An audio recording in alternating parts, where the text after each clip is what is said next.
The crystal chandelier above table 12 cast fractured light across the men's faces as they laughed, and I felt my cheeks burn hot enough to rival the kitchen flames behind me. I had just taken their order, stumbling over the pronunciation of porterhouse the way I always did, my French accent wrapping itself around the English words like ivy refusing to let go of stone. The man in the navy suit, the one with the Rolex that caught the light every time he gestured, mimicked me in a nasal voice that turned my careful pronunciation into mockery. "Where did they find you, sweetheart? The accent is cute, but maybe stick to oui oui, and we will figure out the rest." His companions erupted in laughter, the kind that feels like hands shoving you underwater. I gripped my order pad tighter, nails digging into the cheap paper. Professional. I needed to stay professional.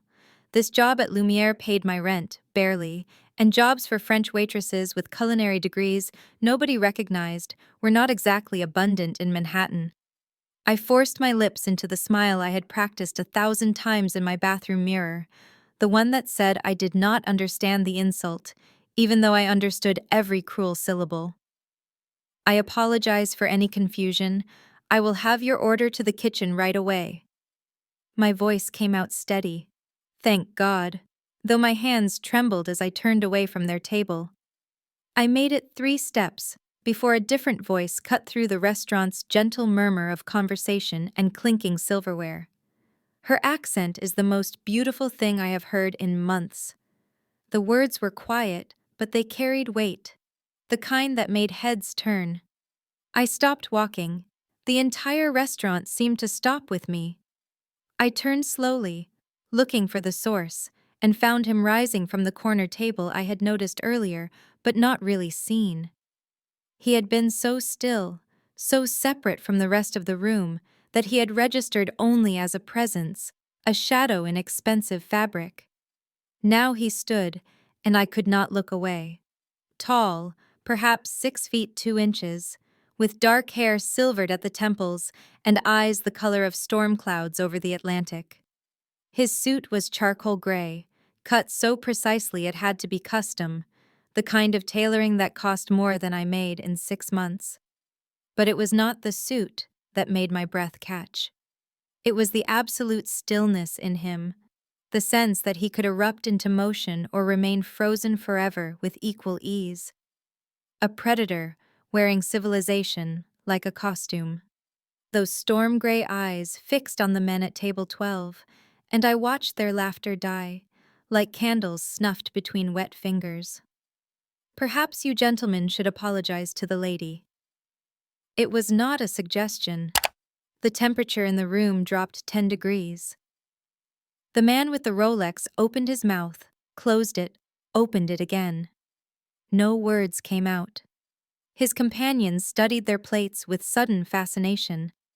I stood frozen between the tables, my heart hammering against my ribs, watching this stranger defend me, with nothing but his voice and the weight of whatever power he carried like a second skin. The man with the Rolex actually apologized, his voice small and tight, the words forced through teeth that looked ready to crack from the pressure. His companions nodded silent agreement, their earlier bravado evaporated like steam off hot pavement. The stranger, this Alexander Thornhill, watched them for 3 endless seconds before giving a single nod and returning to his seat with that same eerie grace. I forced my legs to move, carrying the orders to the kitchen where Maria grabbed my arm hard enough to leave marks. "Do you have any idea who that was?" Her whisper came fast and frantic. "That was Alexander Thornhill. He owns half this city, Sophie, and not the half anyone talks about in daylight." I did not understand, not fully, not until my shift ended at 11 and I found an envelope at my station. Inside was $500 in crisp bills and a business card, matte black with a phone number embossed in silver. Nothing else. No name, no address. Just those 10 digits that felt heavy as a loaded gun in my palm. Maria saw it and crossed herself like my grandmother used to do before storms. "Stay away from him," she said. "Men like that are beautiful poison." I walked home through streets that gleamed wet from earlier rain, the April air still cold enough to make me pull my thin coat tighter.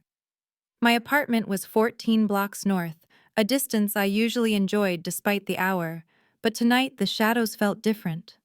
Watchful. I noticed the black car after 6 blocks. It rolled along half a street behind me, never closer, never farther, its headlights cutting through the dark like eyes that refused to blink. My pulse kicked up. I walked faster. The car maintained its distance.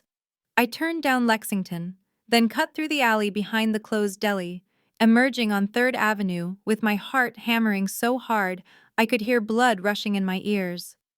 The car was already there, parked at the curb 20 feet ahead, waiting.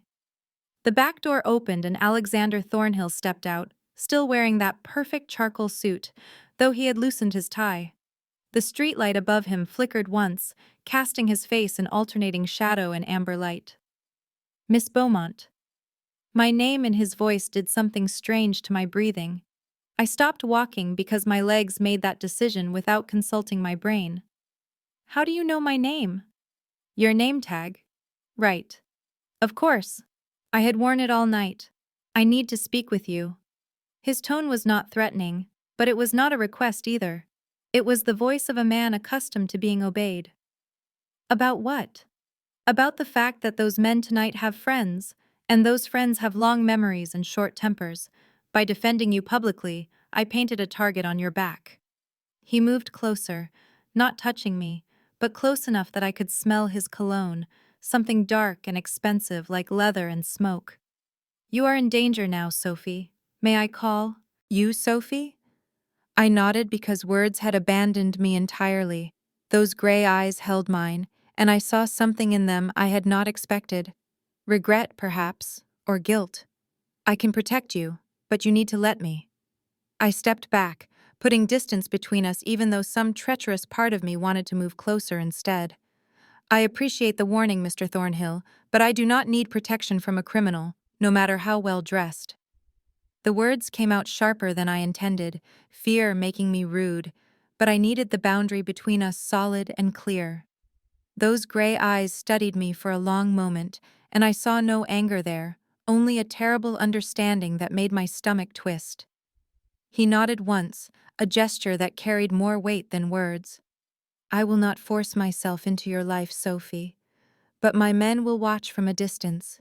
You will not see them, but they will be there. Before I could argue, he returned to the car and disappeared into the Manhattan night, leaving me standing alone on the sidewalk with my heart racing and his card still clutched in my hand. I walked the remaining 8 blocks to my apartment building, a pre-war walk-up with a temperamental radiator and neighbors who screamed at each other in 3 different languages.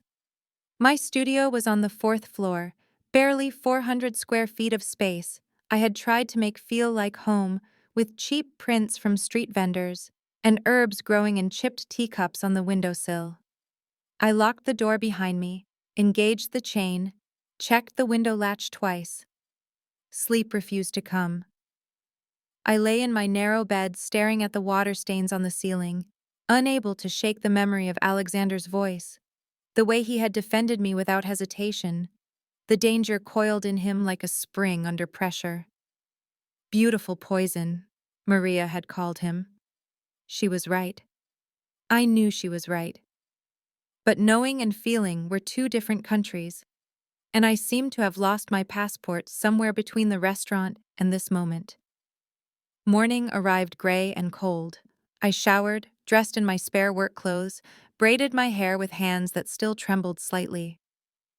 The subway ride to Lumiere took 30 minutes, long enough for me to rehearse normal, to convince myself last night had been some strange dream. My manager, Gerald, called me into his office before I could even tie my apron. He would not meet my eyes. Sophie, I am so sorry. This is not my decision. The owners, they received some calls, some pressure from people we cannot afford to upset. We have to let you go. Effective immediately. The words hit me like cold water. What people? What pressure? Gerald finally looked at me, and I saw genuine fear in his face. I cannot say. Please do not ask me to say. Here is your final check and 2 week severance. I am truly sorry. You were one of our best. Were, past tense. I walked out of Lumiere in a daze, my final check folded in my pocket, the morning traffic a blur of yellow cabs and indifferent faces. The retaliation had begun exactly as Alexander warned. Those men from Table 12 had friends, and those friends had just taken my livelihood with a few phone calls. I stood on the corner of 52nd and Park, watching my former workplace through the window, and felt something shift inside me. Anger, hot and bright, burning through the fear. I spent 3 days submitting applications to every restaurant within a 20-block radius, and the response was always the same polite smile followed by, "We will call you," which we both knew meant never. By the 4th day, my savings account showed $487, and rent was due in 9 days at $1,200, math that did not require my abandoned economics degree to understand. I sat on my bed that afternoon with Alexander's card in my hand, turning it over and over until the edges went soft. Calling him meant stepping through a door that would not open again from the other side. I knew this the way I knew my own heartbeat, certain and inevitable. But pride was a luxury I could no longer afford, and beneath the fear was something else, something that had been growing since that night on the street when he looked at me with those gray eyes and promised protection. Curiosity, maybe, or the terrible magnetic pull of a man who had defended me when no one else would. I dialed before I could reconsider. He answered on the first ring. Sophie. Not a question. A statement of fact, as if he had been waiting for exactly this call at exactly this moment, his phone in his hand, my number somehow already known to him. How did you know it was me? I have been hoping it would be. The honesty in his voice caught me off guard, stripped of the formal distance he had maintained on the street. I lost my job. I know. You knew? My voice came out sharper than intended. I make it my business to know things that affect people under my protection. I am not under your protection. I refused, remember? You refused to let me be obvious about it. My men have been watching your building regardless. Did you think I would simply let you walk into danger alone after causing it? The presumption should have angered me, but instead I felt something warm unfurl in my chest, dangerous and unwelcome. I need work, Mr. Thornhill. Alexander. Please. I need work, Alexander. I have rent due and no prospects because apparently your enemies have longer reach than my resume. He was quiet for 3 seconds. I own a club in Tribeca. Invitation only, very exclusive clientele. I need someone to manage the private dining room, coordinate service for high-profile guests, ensure discretion and quality. The work is legitimate. The pay is $4,500 a week. I nearly dropped the phone. That is more than triple what I made at Lumiere. You would be worth twice that, but I am trying not to insult you with obvious charity. There was something beneath his controlled tone, something that sounded almost like loneliness, as if this offer was about more than employment, more than protection, more than guilt. When can you start? I should say no, I should hang up and find another way, any other way. But we both know I will not. Why? He asked it quietly, genuinely. Because I am afraid of what happens if I do not. And because some part of me wants to say yes for reasons that have nothing to do with rent money. Be at the Sapphire Room tomorrow at 6 p.m. I will have James Carstairs meet you at the door. And Sophie? Yes? Thank you for calling. I have been waiting 3 days. The line went dead before I could respond. The Sapphire Room occupied the ground floor of a converted warehouse in Tribeca, its exterior deliberately unmarked except for a brass number plate that could belong to any expensive residence. I arrived at 5:55 p.m., my best dress feeling inadequate, my portfolio of references suddenly laughable given the context. A man waited by the steel door, tall and broad-shouldered with the kind of stillness that suggested violence held carefully in check. James Carstairs, he said, extending a hand that swallowed mine. "Alexander told me to expect you." His accent carried traces of South Boston, smoothed but not erased by years of careful speech. He led me through a vestibule where two men in dark suits nodded at him with deference, then through heavy doors into a space that stole my breath. The club was all dark wood and burgundy leather, crystal chandeliers casting warm light over tables spaced for privacy. A bar stretched along one wall, backlit bottles glowing like jewels. The staff moved with choreographed precision, servers in black and white, bartenders who looked like they could break bones as easily as mix cocktails. James introduced me to the kitchen manager, the head server, the sommelier, each greeting polite but assessing, measuring whether I belonged in this world of elegant danger. "Alexander wants the private dining room to run like a five-star restaurant," James explained as we climbed stairs to the second floor. "Discretion is more important than excellence, but he expects both. Some guests prefer not to be seen, some meetings never happened. You understand?" "I understand," I said, though my pulse hammered against my throat. The private dining room held 6 tables, each positioned to prevent eavesdropping, each with sightlines carefully controlled. My office was small but well appointed, a desk with computer access to reservations and vendor accounts, a window overlooking the main floor below. Alexander sat in a corner booth downstairs, exactly where James said he would be. Even from this distance I could see the way people approached him, the deference in their posture, the fear poorly masked as respect.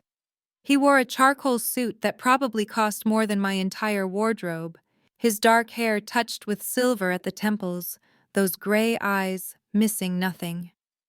My first night passed in controlled chaos, learning systems and names, and the 1,000 unspoken rules that govern this place. I coordinated service for a table of men who spoke Russian, another group who never removed their sunglasses. Indoors, a woman dripping diamonds who ate nothing but drank $400 of wine. Through it all, I felt Alexander's attention like heat against my skin, and when I finally looked down from my window, I found him staring directly at me. Our eyes locked across the distance. The noise of the club faded. My heart forgot its rhythm. He did not smile, did not gesture, but something passed between us, some acknowledgement of the threshold I had crossed by coming here. Later, as the last guest departed and staff cleaned tables, he appeared at my office door. "Are you frightened?" he asked quietly. "Yes," I admitted, "but also strangely safe, which frightens me more." He nodded slowly, and I saw something shift behind his careful mask. "Good," he said. "Fear will keep you alert, but you are safe here, Sophie, safer than anywhere else in this city." I wanted to ask him why, wanted to understand the weight in his voice, but he was already gone. The first week passed in a rhythm that felt almost normal if I ignored the men with guns at the door and the conversations that stopped when I walked past. I learned the preferences of regulars who never gave their real names, memorized which tables were reserved permanently for people who rarely appeared, coordinated with chefs who understood that some meals needed to be served without witnesses. I was good at this work, better than I expected, finding satisfaction in creating order within the beautiful chaos of the Sapphire Room. Alexander watched me constantly. I felt his attention like a physical touch across my skin, but he maintained careful distance, speaking to me only about business, his tone professional even when his eyes said something entirely different. On Thursday evening during the dinner rush, a man in an expensive suit stumbled into the private dining room, clearly drunk despite the early hour, his voice too loud as he demanded a table without a reservation. I explained politely that all tables were reserved, offering to seat him downstairs in the main room. He lurched closer, his breath sharp with whiskey, telling me I should make an exception for someone important, that a pretty little thing like me should know how to keep customers happy. I stepped back, but he grabbed my wrist, his fingers digging into my skin as he pulled me toward him, his other hand reaching for my waist. Before I could react, before I could scream or twist away or do anything but gasp, Alexander was there, moving with speed that seemed impossible for a man his size. He had the drunk man against the wall, one hand around his throat, his voice so calm it was more terrifying than shouting. "You are touching something that does not belong to you." The man gurgled something, his face reddening, his hands clawing uselessly at Alexander's grip.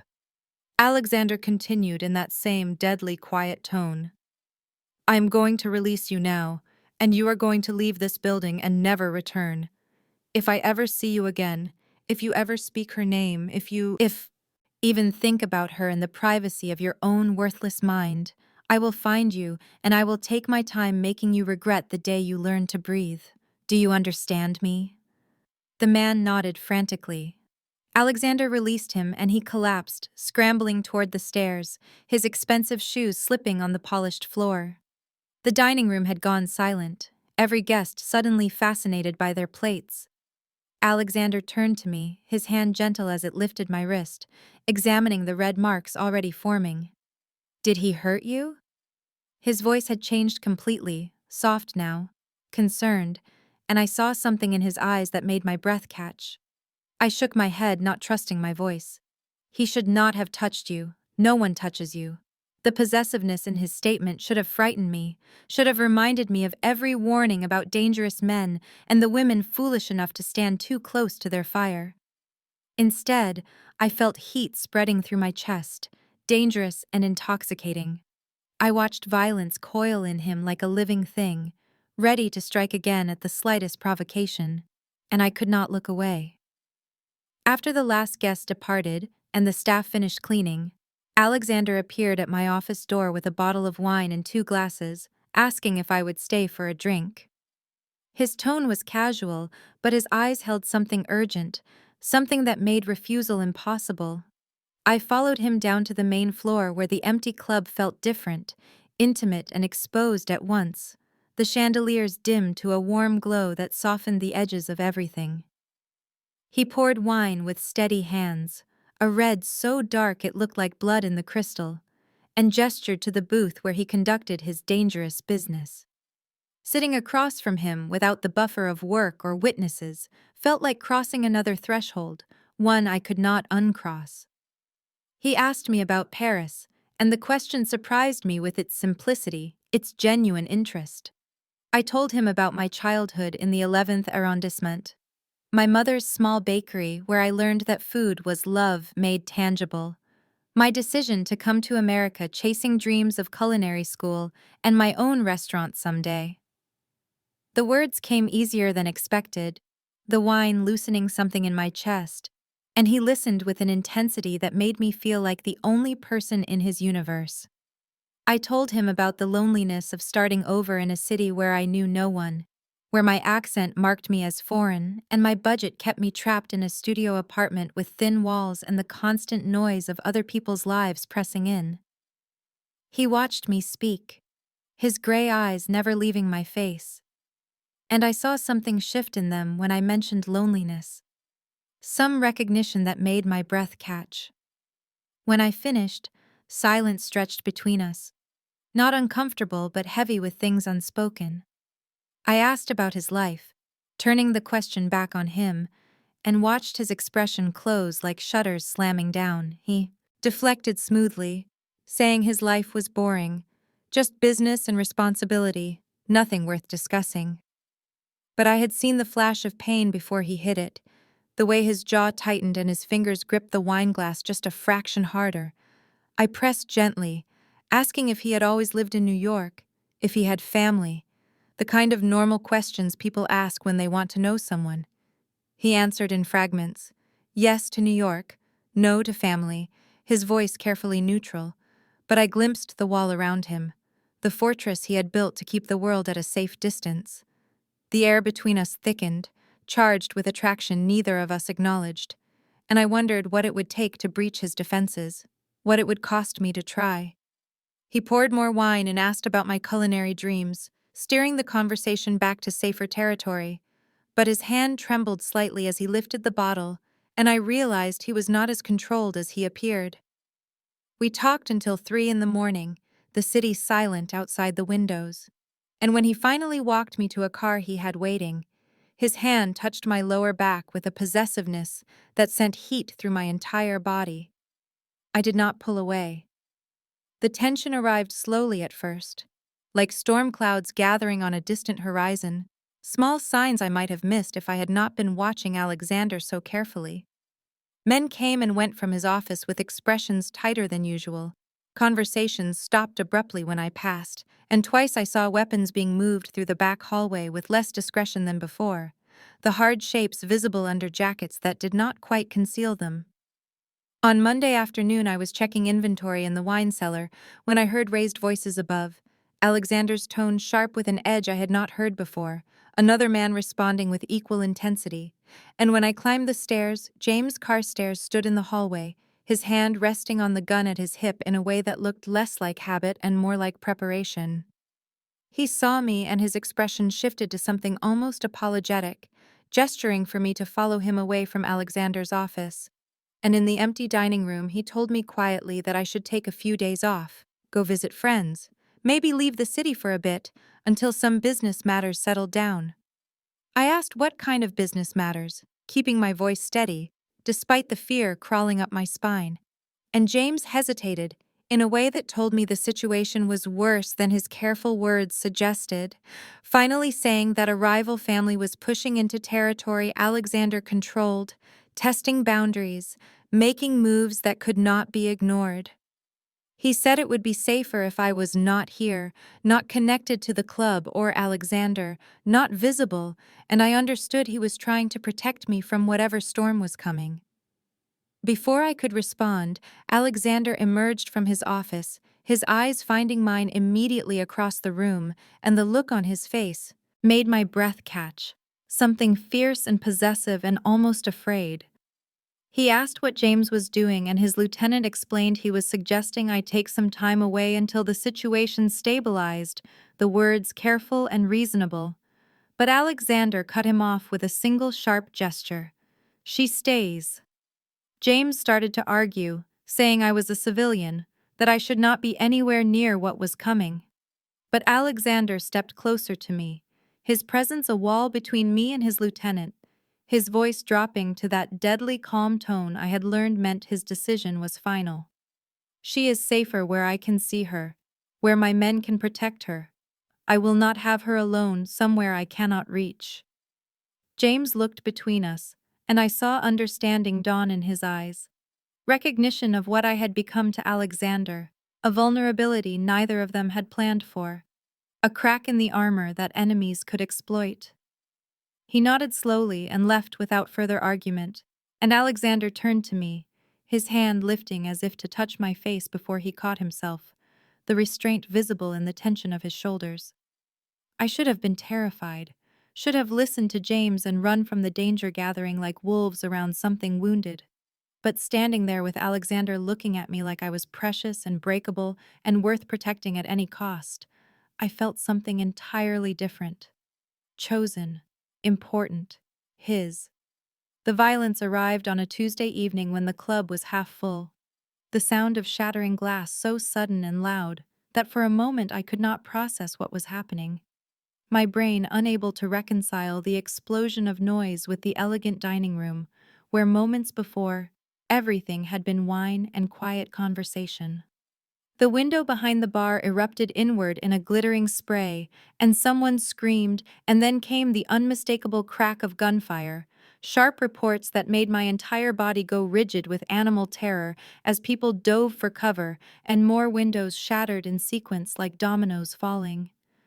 I stood frozen behind the host stand, my legs refusing the command to move, and then Alexander was there, materializing beside me with inhuman speed, his hand hard on my arm as he pulled me down and back, his body curving around mine as he dragged me toward his office, shielding me completely, making himself the barrier between me and whatever nightmare was unfolding outside. More gunfire, closer now, and Alexander's men returning fire, the sounds overlapping into a chaos that drowned out thought, and I stumbled as he pulled me through the hallway, my heel catching on carpet, his arm locking around my waist to keep me upright without breaking stride. We crashed through his office door, and he kicked it shut behind us, the sound of the lock engaging barely audible over the continued gunfire that seemed to come from everywhere at once, and he pushed me down behind his desk, the solid wood between us and the door, his body still covering mine as he pulled a phone from his pocket with one hand while the other pressed against the back of my head, holding me against his chest. His heart was racing. I could feel it hammering against my cheek where I pressed into his shirt, the rapid thunder of it contradicting the absolute calm of his voice as he spoke into the phone, giving orders in clipped sentences, coordinates, and names and commands I barely processed through my own panic. The office was dark, only the ambient light from the city filtering through the window, and in the shadows his face was all sharp angles and cold focus. The man I had glimpsed beneath the careful control now fully present, dangerous and lethal, and completely in his element. The gunfire stopped as suddenly as it had started. The silence almost worse than the noise, pregnant with threat and the possibility of more violence coiled and waiting. And Alexander's hand moved from my head to my face, tilting my chin up, his fingers gentle despite their urgency, as he checked me for injuries with an intensity that stole my remaining breath. "Are you hurt?" he asked, his voice rough, and I shook my head, unable to form words, watching his eyes move over my face and down my body, cataloging, assessing, his free hand running down my arms and sides with clinical efficiency that somehow felt like the most intimate thing anyone had ever done to me. "I am fine," I finally managed, my voice shaking, and something in his expression cracked, the control slipping just enough that I saw beneath it to raw fear, to the terror he had hidden while protecting me.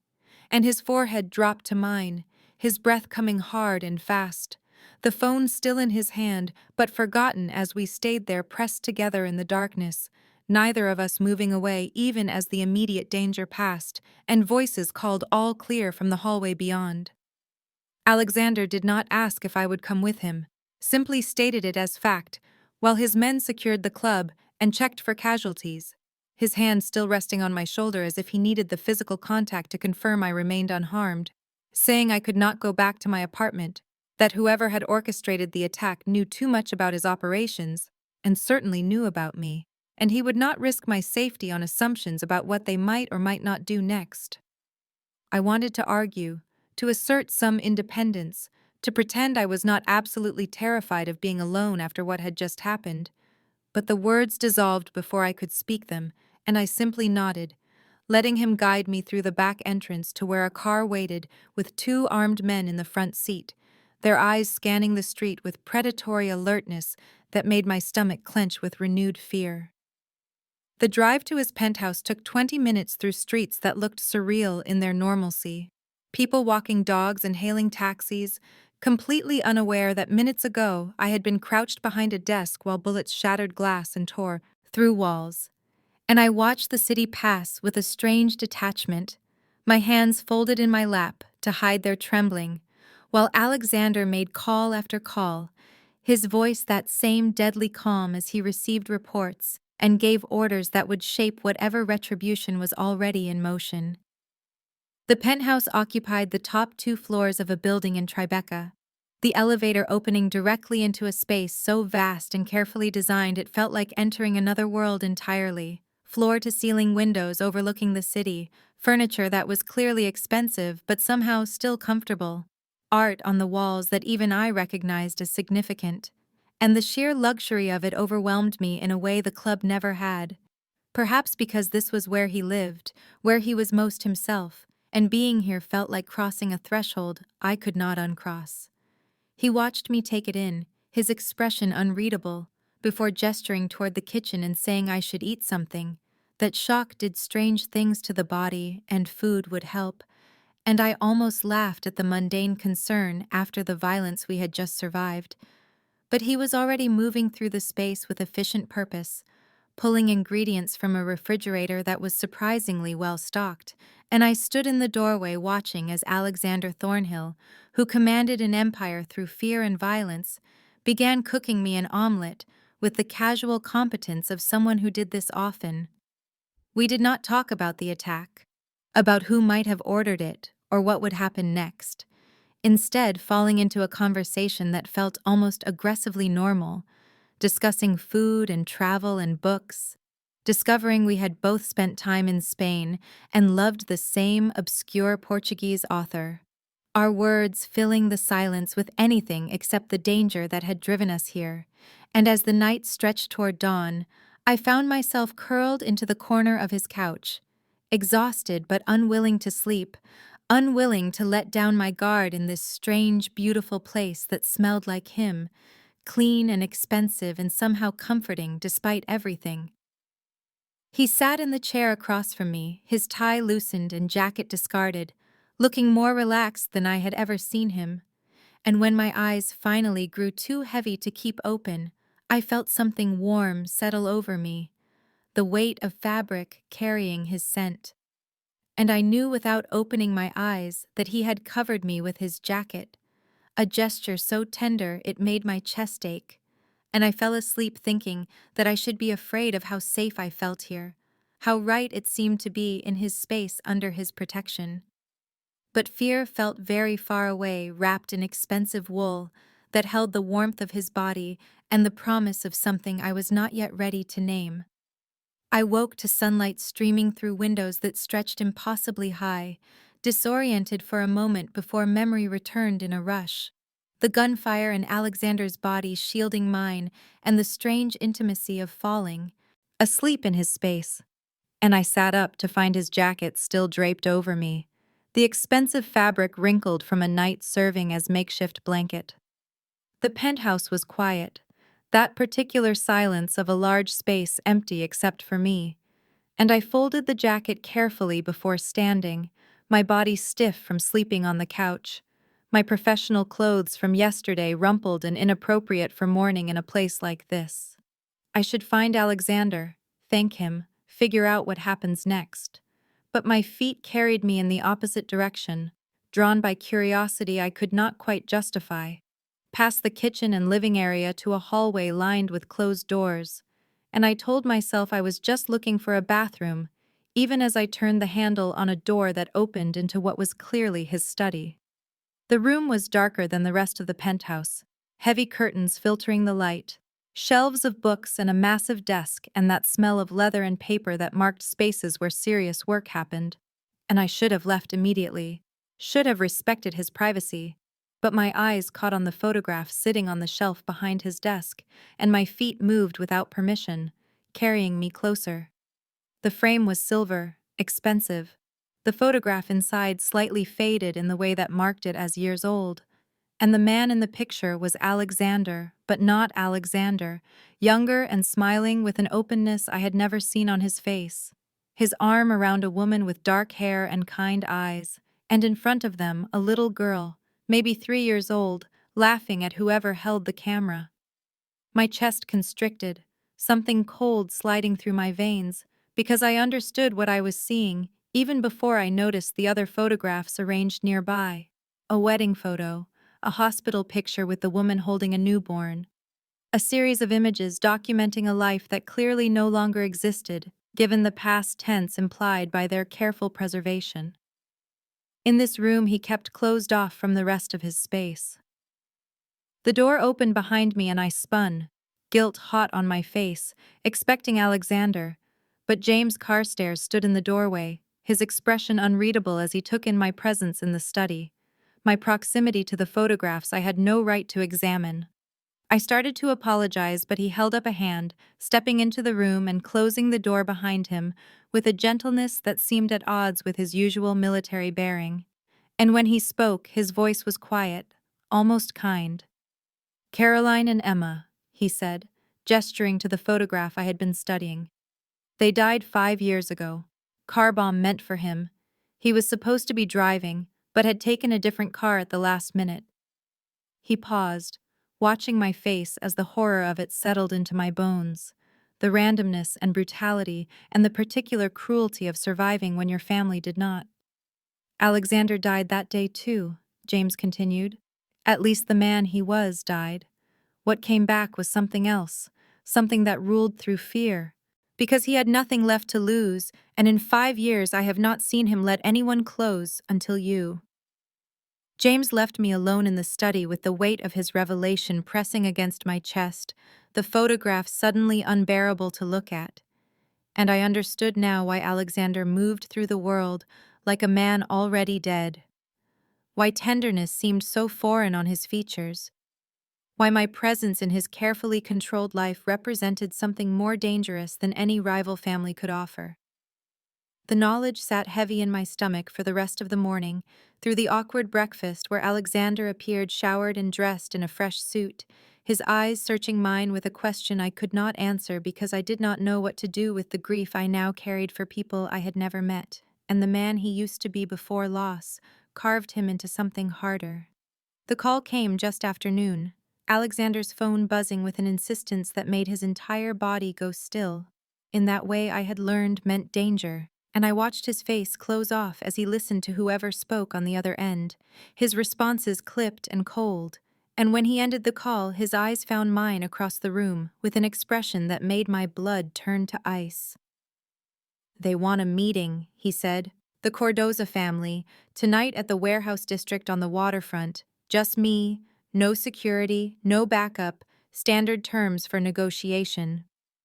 The words were calm, but I heard the subtext, the unspoken reality that walking into that meeting could mean not walking out, and something fierce and desperate clawed up my throat, surprising us both with its intensity. "Send James," I said, standing so quickly the coffee cup nearly toppled. "Send anyone else. You do not need to go yourself." And the pleading in my voice shocked me, because when had I become someone who begged? When had this man become so essential that the thought of him in danger made rational thought impossible? Alexander crossed the room in 3 strides, his hands framing my face with a gentleness that contradicted everything he was, and I saw something flicker in his eyes, surprise maybe, or recognition, as if he had not expected me to care whether he lived or died.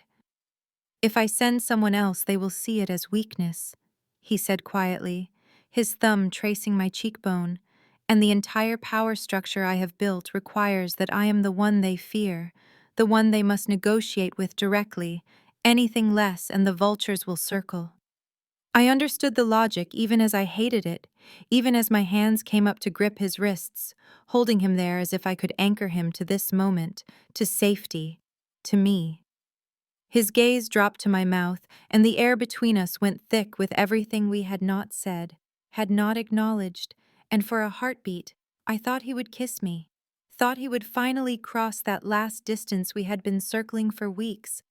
But instead, he pulled back, his hands falling away, his expression shuddering into that familiar mask. "I will return," he said, and it was not quite a promise, more an intention, a hope. And then he was moving toward the door, shrugging into his jacket, checking the weapon I knew he carried, and I stood frozen in the middle of his penthouse, watching him prepare to walk into possible death while I waited helplessly behind. He paused at the elevator, looked back, and something passed between us, some acknowledgement of what we both knew, but would not speak. And then he was gone, and I was alone with my terror and the ticking clock, and the understanding that I had fallen completely for a man whose life was measured in calculated risks and acceptable casualties. The hours crawled past like insects under my skin, each minute stretching impossibly long while I paced the penthouse, unable to eat or sit or think about anything except Alexander walking into danger because of a meeting that felt too much like a trap. And when the elevator finally chimed at midnight, my body moved before my mind caught up, running across the marble floor in bare feet, my heart hammering so hard I thought it might crack my ribs. And then he was there, stepping out of the elevator, his suit jacket torn and blood on his white shirt, a cut above his left eyebrow still seeping red. And I did not stop to think or calculate or protect myself. I just collided with him, my arms wrapping around his waist, my face pressed against his chest, where his heart beat strong and alive beneath expensive fabric, and the copper smell of violence. Alexander went rigid for half a heartbeat, surprised, and then his arms came around me with crushing force, one hand tangling in my hair, the other splayed across my back, and I felt tremors running through his body, adrenaline or relief or something deeper, and when I pulled back enough to look at his face, his eyes were molten silver, intense and raw, searching mine with a hunger that made breathing difficult. "You came back," I whispered, and it sounded stupid even as I said it, obvious and inadequate, but his hand cupped my jaw, his thumb brushing my cheekbone.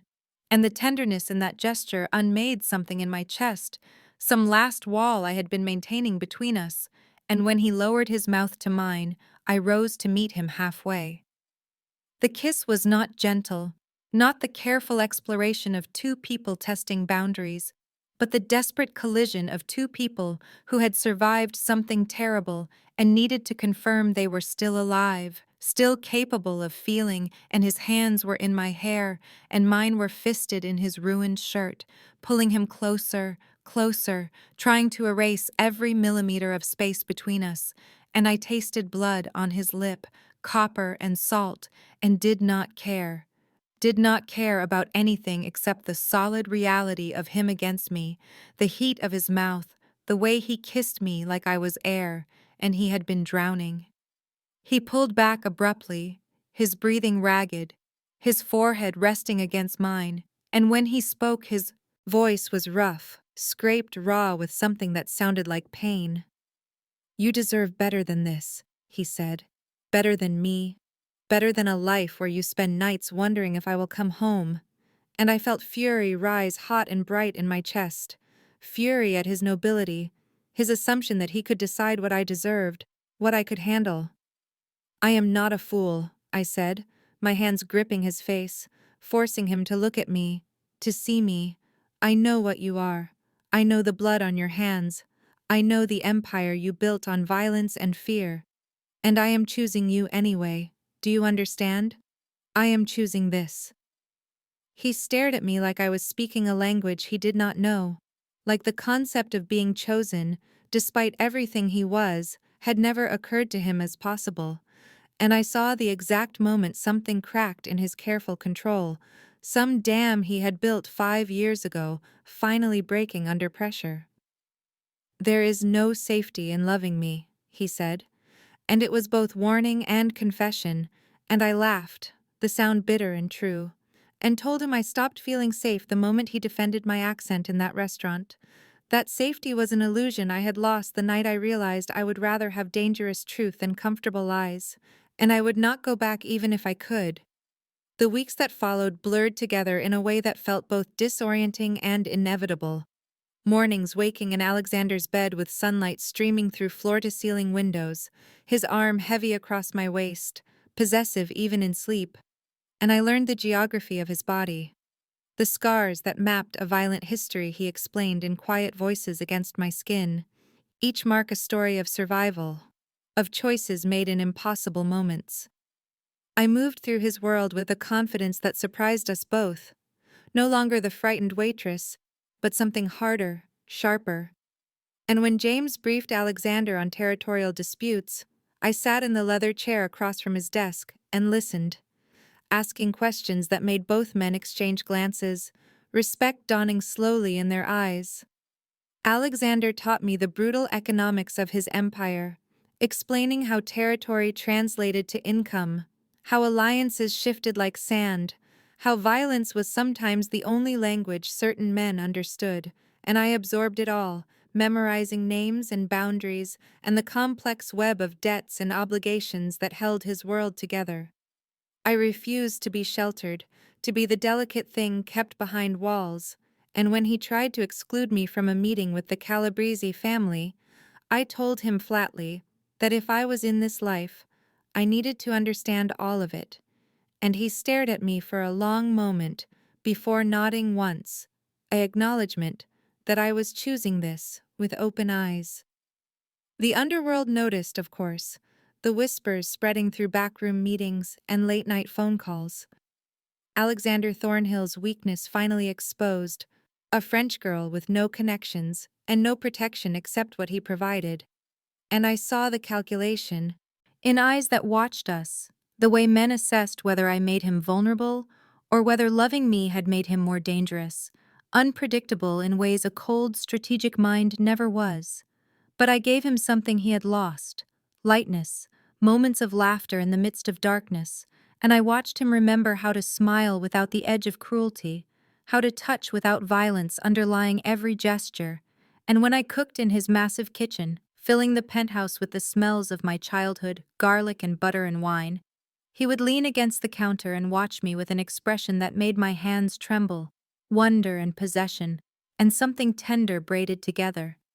At night we talked for hours, my head on his chest, his fingers tracing patterns on my shoulder, and I told him about the restaurant I had dreamed of opening, small and intimate, where food was art and every dish told a story, and he listened with that intensity he brought to everything, already planning, already building it in his mind. His men grew accustomed to my presence, nodding respectfully when I entered rooms, and I learned their names, their histories, the families they supported with money earned through Alexander's empire, and I understood that loyalty here was purchased with more than fear, with security and belonging, with being part of something larger than yourself. We became inseparable, a unit that moved through his world together, and when he conducted business I sat nearby, silent but present, my existence a statement that he was no longer the ghost who had ruled through cold calculation for 5 years, and whether that made him stronger or weaker remained to be seen. I was walking toward the club entrance at 2 in the afternoon, earlier than usual because Alexander wanted to go over the wine inventory together, something domestic and normal that made me smile despite the autumn cold, when the black van pulled up with a screech that sent pigeons scattering, and before I could process what was happening, 2 men grabbed me, hands rough and efficient, one clamping over my mouth to muffle my scream, and I fought, kicking and clawing, remembering everything Alexander had taught me about vulnerable points and maximum damage. But there were too many of them, and something sharp pricked my neck and the world tilted sideways, colors bleeding together as my limbs went heavy and useless. I woke to the chemical taste of fear coating my tongue, my head pounding, hands bound behind me with zip ties that bit into my wrists, and the first coherent thought I managed was that Alexander would be looking for me by now, that he would burn the entire city to find me, and I did not know if that thought brought comfort or terror.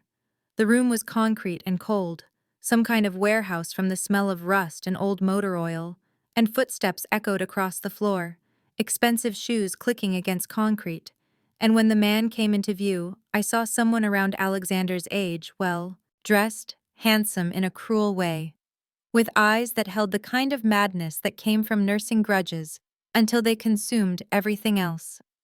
Thomas Redmond, he introduced himself, as if we were at a cocktail party rather than a kidnapping, and I knew that name, had heard it whispered in Alexander's office during conversations that went silent when I entered the room, an old enemy who had disappeared after some territorial dispute years ago, and now here he was, circling me like a shark scenting blood. He explained with the patience of someone who had rehearsed this speech in his mind for years that Alexander had killed his brother, that he had taken everything from him, territory and respect and family, and now he would understand what that loss felt like. And the casual certainty in his voice when he talked about my death made ice flood my veins. I forced myself to breathe slowly, to think past the panic clawing at my throat, counting the guards I could see, 4 in the immediate area, assessing exits and weapons and angles, the way Alexander had taught me during late-night conversations where he insisted I understand how to survive if protection ever failed. My phone was gone, obviously, probably destroyed or thrown away, but Alexander would know something was wrong the moment I did not arrive at the club.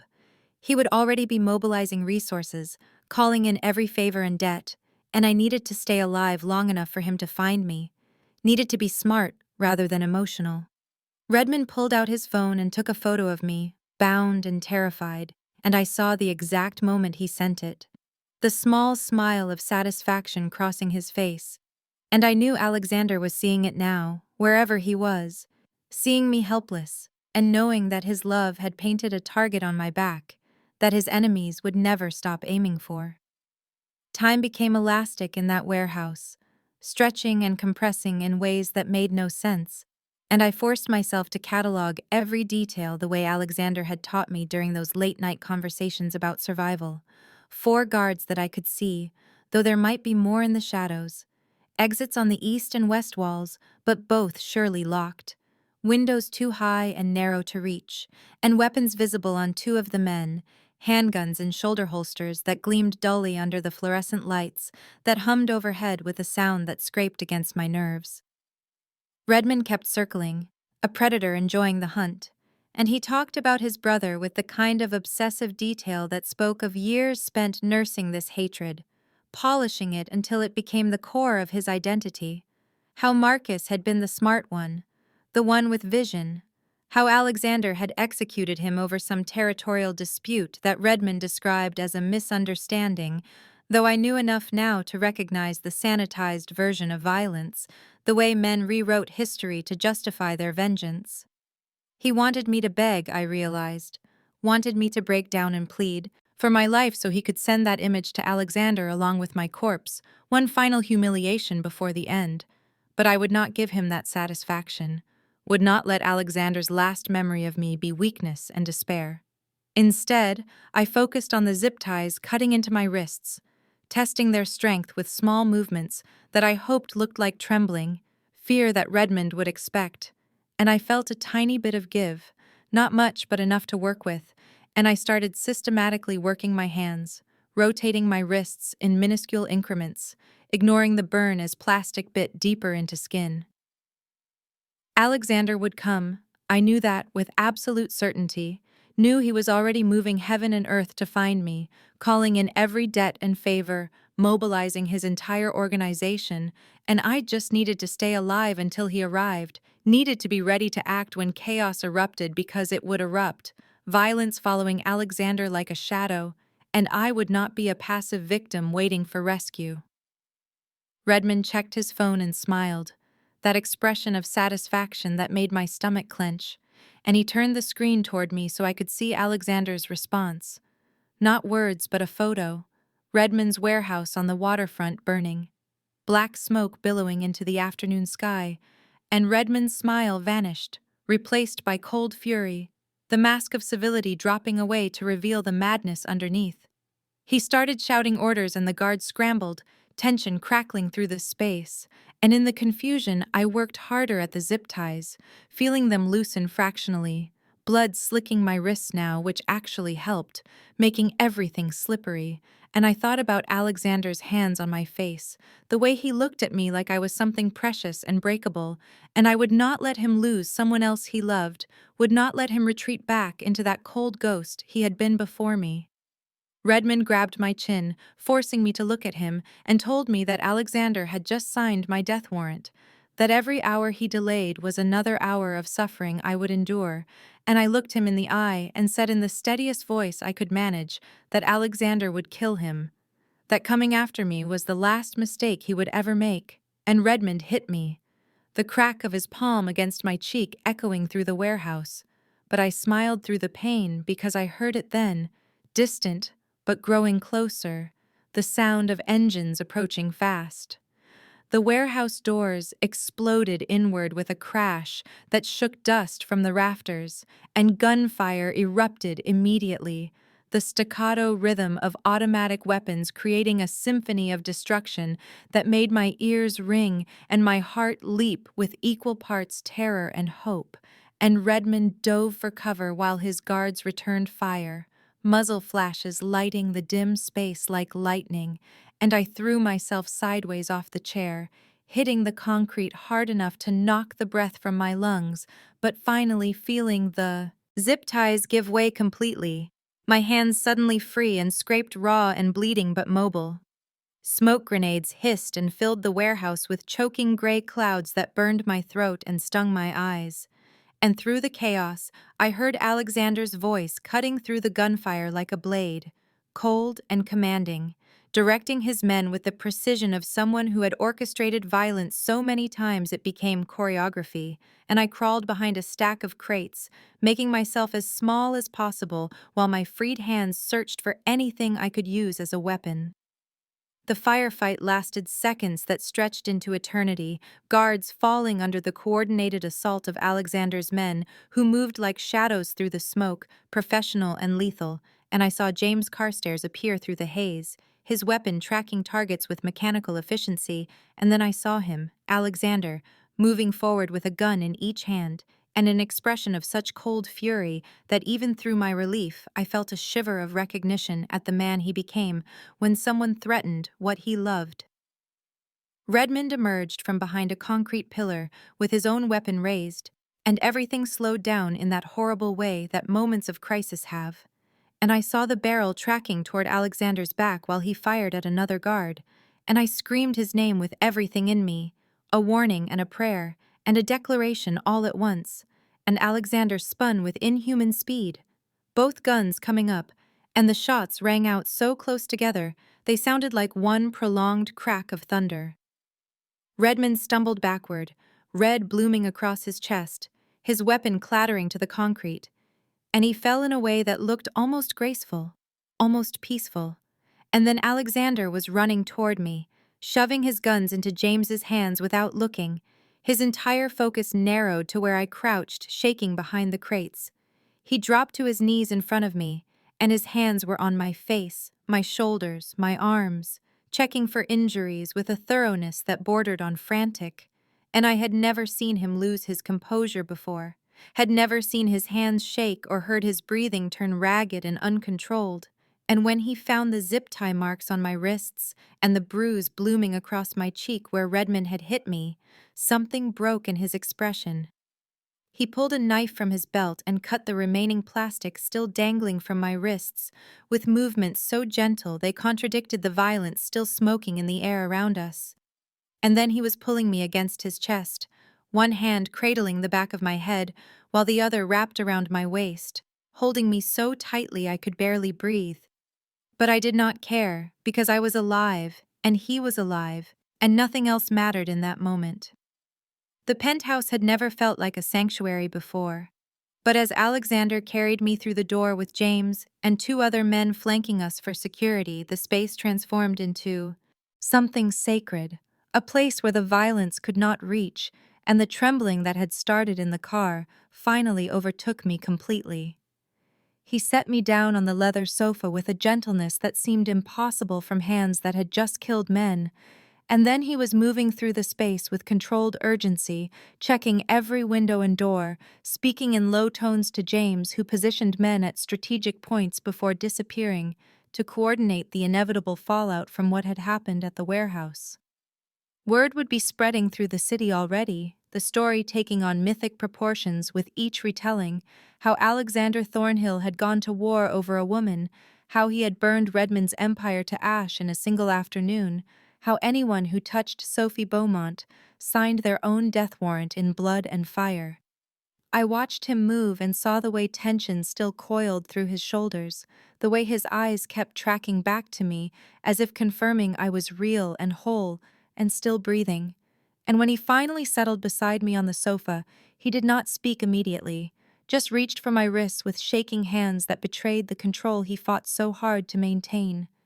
He examined the raw circles where the zip ties had cut deep, his jaw tightening with each new injury he catalogued, the bruise blooming purple across my cheekbone, the scraped palms from hitting concrete, the dozens of smaller marks that mapped the afternoon's terror across my skin. He disappeared into the bathroom and returned with a first aid kit, kneeling before me like a supplicant before an altar, and began cleaning the wounds with an absorption that felt like meditation, like if he focused hard enough on this task, he could undo what had happened, could rewrite the afternoon into something that did not involve me bound and terrified in a warehouse facing death. I wanted to tell him it was not his fault, that loving him meant accepting these dangers, but my throat closed around the words, and I just let him tend to me, let him wrap my wrists in gauze with hands that gradually stopped shaking, let him press an ice pack, wrapped in soft cloth against my bruised cheek, with a tenderness that made my chest ache. When he finished, he sat back on his heels and looked at me with such raw devastation that I forgot my own fear in the face of his, and I reached for him, pulling him up beside me, and he came willingly, wrapping me in his arms and burying his face against my neck. I felt wetness there, and realized with shock that Alexander Thornhill was crying, silent tears that he had probably not shed since his family died. And I held him while he broke apart, while the facade finally crumbled under the weight of almost losing someone he loved again. And when he finally pulled back, his eyes were red but clear, stripped of every defense, and he said my name like a confession, like a benediction. And then he said 3 words. He told me he had not spoken since his wife died. I love you. And I felt the truth of it in every syllable, felt how it cost him to make himself this vulnerable, to hand me this power over him, and I kissed him with everything I had survived, everything I felt, everything I chose despite the danger. The days following the warehouse bled together in a haze of healing and careful domesticity, my body mending faster than my mind, as I woke gasping from nightmares where Alexander did not arrive in time, where Redmond's bullets found their target, where I watched the man I loved fall while I remained helpless and bound. Alexander held me through each nightmare, his presence solid and warm and alive, but I saw the guilt eating at him, the way he catalogued each flinch and tremor as evidence of what loving him cost. And during the quiet mornings when sunlight streamed through the penthouse windows and we pretended the world beyond those walls did not exist, I felt the question hanging between us like smoke, unspoken but suffocating. My phone sat on the marble counter, charged but ignored. 17 missed calls from my mother in Paris, whose cheerful voicemails about family dinners and my cousin's wedding existed in a universe so distant from my reality that listening to them felt like watching someone else's life through frosted glass. I had told them I was working at an upscale club, managing private events, building toward my dream of opening a restaurant someday, and every word was technically true. But the gaps between truth and reality had grown into chasms I did not know how to bridge, because how could I explain to my mother that the reason I could afford the beautiful clothes hanging in the closet was that a crime lord loved me, that the reason I understood territory disputes and profit margins from illegal enterprises was that I had chosen to learn Alexander's world rather than remain willfully blind. He found me standing at the window overlooking the city on the 5th morning, my reflection ghostly in the glass, and he did not touch me immediately, just stood close enough that I felt his warmth at my back. And when he finally spoke, his voice carried the weight of a man preparing for loss. He told me he would arrange everything if I wanted to go home to Paris, that he had accounts set up in my name with enough money to open any restaurant I dreamed of, that his reach extended far enough to ensure I would be safe, even across an ocean. And the careful neutrality in his tone broke my heart, because I heard what he would not say, that letting me go would destroy him, but he would do it anyway, because he loved me enough to want me free of the danger that came with his name. I turned to face him and saw the man who had burned a rival's empire to ash for me, standing vulnerable and braced for rejection. And I thought about the girl who had boarded a plane from Paris 3 years ago with culinary school certificates and romantic notions of American adventure.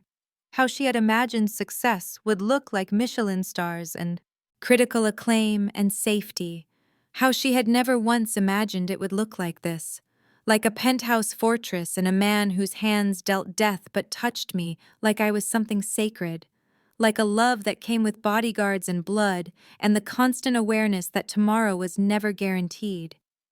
I took his face in my hands and felt the tension in his jaw, the way he held himself so carefully still, as if bracing for a blow. And I told him I was not going anywhere, that Paris was my past, but he was my future. And I watched relief and disbelief war across his features, before I continued because he needed to understand. This was not blind devotion or trauma bonding, or some naive fantasy about reforming a dangerous man through the power of love. I told him I chose him with open eyes, knowing exactly what his world entailed, but I would not be a possession or a princess locked in a tower or a weakness he had to protect at the cost of his own survival. And I saw him start to speak, but I pressed my fingers to his lips and kept talking. my voice gaining strength as I laid out the terms of the life I would build with him. I demanded complete honesty about his business, no more careful omissions or protected ignorance, because I would not be blindsided again by enemies I did not know existed, would not be vulnerable because he thought shielding me from information would keep me safe when the opposite was true. I told him I wanted a voice in decisions that affected my safety, not control over his empire, but partnership in navigating the dangers that came with loving him. And I needed him to understand that I was not asking permission, but stating requirements, that this was the only way forward that did not destroy us both. He listened with an intensity that made my skin feel electric, and when I paused for breath, he nodded slowly, and I saw him recalibrating everything he thought this relationship would be, adjusting to the reality of a woman who would not be protected into helplessness, but insisted on standing beside him fully informed and equally committed. Then I told him the final condition, the one I knew would be hardest, that he had to begin moving toward legitimate business, not immediately and not at the cost of his power, because I understood that vulnerability in his world meant death, but gradually, strategically, using his resources to build enterprises that did not require blood to maintain. I watched his eyes narrow and knew he was calculating what that would mean. How many years of careful maneuvering, how much risk in the transition. But I also saw something else there, something that looked almost like hope, as if I had given him permission to want something beyond survival, beyond the empire he had built as armor against grief. He asked what I wanted for myself, and I told him about the restaurant. Not someday in some vague future, but soon. A place that was mine, but protected by him, where I could create the food I had always dreamed of, while existing in the complicated space between his world and the legitimate one. He smiled then, a real smile that transformed his face from dangerous to devastating, and he pulled me close and said he would give me anything, a building in whatever neighborhood I wanted, security that would be invisible but absolute, and the freedom to build something beautiful while he built something better than what he had become in the years of grief and violence.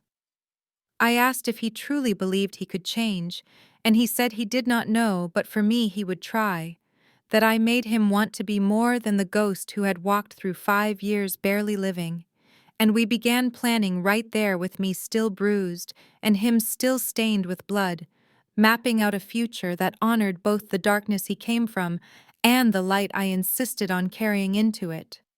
The building stood in Tribeca between a gallery and an architectural firm, 3 stories of exposed brick and iron framework that Alexander's people had stripped to the bones and rebuilt according to my specifications.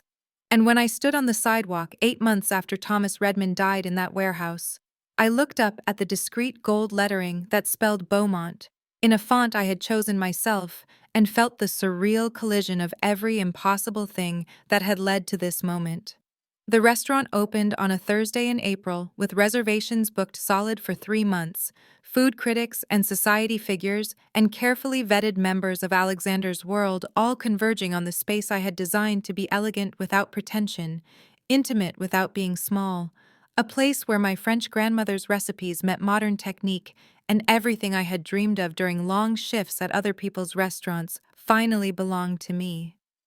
Alexander had gifted me the building outright, the deed in my name alone, but his security measures were woven invisibly through every system, cameras hidden in the light fixtures, panic buttons embedded under the host stand, and in my office, 2 of his most trusted men working as bartenders with weapons concealed under their vests, and I had learned to accept this as the price of loving a man whose enemies still circled even as his empire transformed.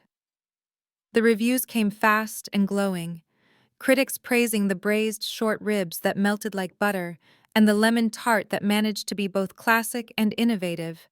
And I watched my reservation system fill with names I recognized from society pages alongside names I recognized from the carefully maintained files Alexander had taught me to read, the ones that tracked alliances and territories, and the complex web of power that governed the underworld. Alexander himself came twice a week, always for the last seating, always alone or with James, who had become something like a friend, and he sat at the corner table that gave him sightlines to both entrances and watched me move through the dining room with an expression that still made my breath catch. Pride and possession, and something softer that he only showed me when he thought no one else was looking. His business was changing too, more slowly than I had hoped, but faster than James had thought possible. Legitimate investments in real estate and security firms, and import businesses that operated entirely above board. And though I knew he still maintained the operations that had built his power, he was gradually becoming the kind of man who could stand beside me without casting shadows that would swallow everything I built. The underworld noticed, of course, whispers about Alexander Thornhill going soft, speculation about whether love had made him vulnerable. But then, a family from Boston tested his boundaries and discovered that softer did not mean weaker, that he would still burn empires for the things he protected, and the whispers changed to a wary respect for a man who had found something worth more than power and was ruthless enough to keep it. I learned to navigate both worlds with increasing confidence, discussing profit margins with my sous chef before meeting with Alexander's accountant to understand how money moved through his various enterprises, hosting birthday dinners for hedge fund managers alongside carefully neutral gatherings where men who officially did not know each other negotiated treaties over my coq au vin. The kitchen was finally quiet at 11 p.m. on a Tuesday in October. The last table served, and the staff cleaning their stations while I stood at the pass running my fingers along the stainless steel edge and marveling at the fact that this space belonged to me, that the knives hanging on magnetic strips, and the copper pots gleaming under track lighting, and the reservation system filled through January were all mine in a way nothing had ever been before I met a man who defended my accent and changed everything. Alexander would arrive at 11:30 as he did every Tuesday and Friday, his schedule as reliable as sunrise, despite the chaos that still occasionally erupted in his world. And I had prepared his favorite meal tonight because it was exactly 1 year since the night those men mocked my voice, and he stood up in that restaurant and spoke words that set my entire life on a different trajectory. My sous chef, Carlos, said goodnight, and I locked the door behind the last employee, then moved through the dining room lighting candles on the corner table, the one Alexander always took, positioned so he could see both entrances even here in my kingdom, where his security measures were woven invisible into every corner. I heard his key in the lock at 11:28, early as always, and turned to watch him enter, and my heart still caught at the sight of him, despite a year of nights like this, the way he moved with that dangerous grace, the expensive suit cut to hide the weapon I knew rested against his ribs, the gray eyes that had seen too much violence but softened when they found me across the room. He smiled and I went to him, let him pull me close and kiss me with the careful thoroughness of a man who never stopped being grateful for what he almost lost. And when we broke apart, he touched my face and asked the question. He asked every few months, as if still uncertain of my answer, whether I regretted that night, whether I wished he had stayed silent and let me remain invisible and safe in my old life. I told him what I always told him, but meant more deeply every time, that he gave me my voice back in that moment, that the girl who arrived in New York with culinary dreams and a thick accent had been slowly disappearing under the weight of mockery and dismissal until he made her beautiful instead of shameful, and everything that came after, the danger and the violence and the terrifying love, was the price of becoming fully myself. We sat at the corner table, and I brought out the courses I had prepared, duck breast with cherry gastrique and roasted vegetables, the lemon tart he loved, a cheese course with accompaniments, and we ate slowly while he told me about a deal he had closed that afternoon, entirely legitimate, a security consulting contract with a Fortune 500 company that moved him another step toward the man he was becoming for me. I poured wine and proposed a toast to beautiful accents and dangerous men and the love that survives despite everything. And he added to stubborn French women who walk into darkness and refuse to let it consume them, who build light with their own hands and drag ghosts back to life. And we drank while the candles burned low, and outside the windows New York glittered indifferent and magnificent, the city that had given us to each other. And I thought about the future stretching ahead, uncertain but no longer lonely, filled with possibility instead of fear. And I knew that whatever came next we would face it together, the crime lord learning legitimacy, and the waitress who became a restaurateur, and the improbable love that transformed them both.